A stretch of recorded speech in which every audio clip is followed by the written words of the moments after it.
இன்றைக்கு சுற்றுச்சூழலை மறந்து சுத்தம் என்பதை துறந்து வீட்டை சுத்தப்படுத்துகிறோம் என்ற பெயரில் வீதியை குப்பையாக மாற்றும் பலரின் தப்பான சிந்தனைகளால் உலகிலேயே குப்பைகள் நிறைந்த நாடாக அந்நியர்கள் வர்ணிக்கப்படும் அவலத்திற்கும் பல்வேறு நோய் தாக்குதல்களினால் ஏற்படும் ஆபத்துகளுக்கும் தள்ளப்பட்டுள்ளோம். இவற்றை தடுக்க அரசும் சரி பல்வேறு அமைப்புகளும் சுற்றுச்சூழல் ஆர்வலர்களும் விழிப்புணர்வை ஏற்படுத்தி வந்தாலும் இவற்றில் செயல்பாடுகள் குறைந்து குறைபாடுகள் நிறைந்து கொண்டிருப்பதால் கழிவு குப்பைகளின் பெருக்கத்திற்கு முற்றுப்புள்ளி வைக்க முடியவில்லை. முடியும் என்று நினைத்தால் கழிவு குப்பைகளால் ஏற்படும் ஆபத்துகளுக்கும் அழிவிற்கும் முற்றுப்புள்ளி வைத்து நல்ல வருமானத்தையும் பெறலாம் என்று முனைப்புடன் செயல்பட்டு வருகிறது ஒரு கிராமம். கோவை குருடாம்பாளையம் ஊராட்சியில் தமிழக அரசின் திட மற்றும் திரவ கழிவு மேலாண்மை திட்டத்தின் மூலம் குப்பைகளை தரம் பிரித்து சேகரித்து மறுசுழற்சி செய்து பயன்படுத்தி வருகிறார்கள்.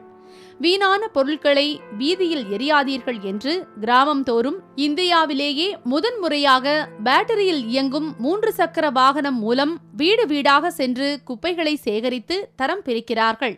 இவற்றில் 80% குப்பைகளை மக்களே தரம் பிரித்து கொடுத்து விடுகிறார்கள்.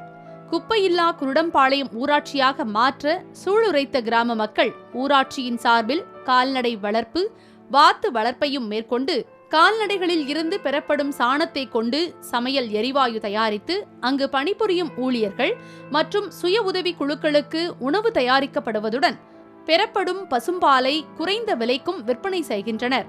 மேலும் பயோகேஸ் டேங்கிலிருந்து வெளிவரும் எருக்களை கொண்டு மண்புழு உரம் தயாரிக்கப்படுவதுடன் அருகில் உள்ள உணவகங்கள் மற்றும் திருமண மண்டபங்களில் இருந்து எடுத்து வரப்படும் உணவுகளையும் குப்பை கழிவுகளில் உற்பத்தியாகும் புழுக்களையும் அங்கு வளர்க்கப்படும் வாத்துகள் உட்கொள்கின்றன. வாத்துகளில் இருந்து பெறப்படும் வாத்து முட்டைகளையும் விற்பனை செய்து வருகிறார்கள். இங்கு சுத்திகரிக்கப்படும் கழிவு நீரை சுத்திகரிக்கும் கல்வாழை மற்றும் கீரைகளுக்கு பாய்ச்சி மழை நீர் சேகரிப்பு தொட்டிகளை அமைத்து தங்களுக்கு தேவையான தண்ணீர் போக ஒரு வருடத்தில் 5 லட்சம் லிட்டர் தண்ணீருக்கு மேல் சேகரித்தும் வருகின்றனர்.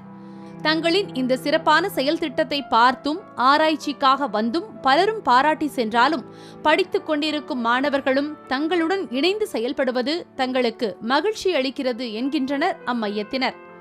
நம்ம ஷெட்டில் இருக்கிற அத்தனைக்கும் மழைநீர் சேகரிப்பு தயார் பண்ணியிருக்கிறோங்க. அதிலிருந்து வர்ற தண்ணி ஸ்டோரேஜ் பண்ணுறதுக்கு தொட்டி கட்டி அதிலிருந்து நம்ம பாத்திரங்களுக்கு செடிகளுக்கு எல்லாம் யூஸ் பண்ணுறதுக்கு நம்ம ரெடி பண்ணி வச்சுருக்கோங்க. சிந்தனையில் இல்லை சீரமைப்பு செயலில்தான் இருக்கிறது என்று வீணாக வீதியில் எரியும் குப்பைகளில் கூட எத்தனையோ நன்மைகள் இருக்கிறது என்று ஆச்சரியப்படும் அளவிற்கு யாருடைய உதவியையும் எதிர்பார்க்காமல் பரந்த மனதுடன் பலருக்கும் முன்னோடியாக விளங்கி வரும் இந்த கிராமத்தினரை போன்று ஒவ்வொருவரும் சிந்தித்து செயல்பட்டால் குப்பையில்லா தேசமாக மிளிரும் நம் தேசம். லோட்டஸ் செய்திகளுக்காக கோவையில் இருந்து ரமேஷ்குமார் மற்றும் நாகேஸ்வரி சவுந்தரராஜன்.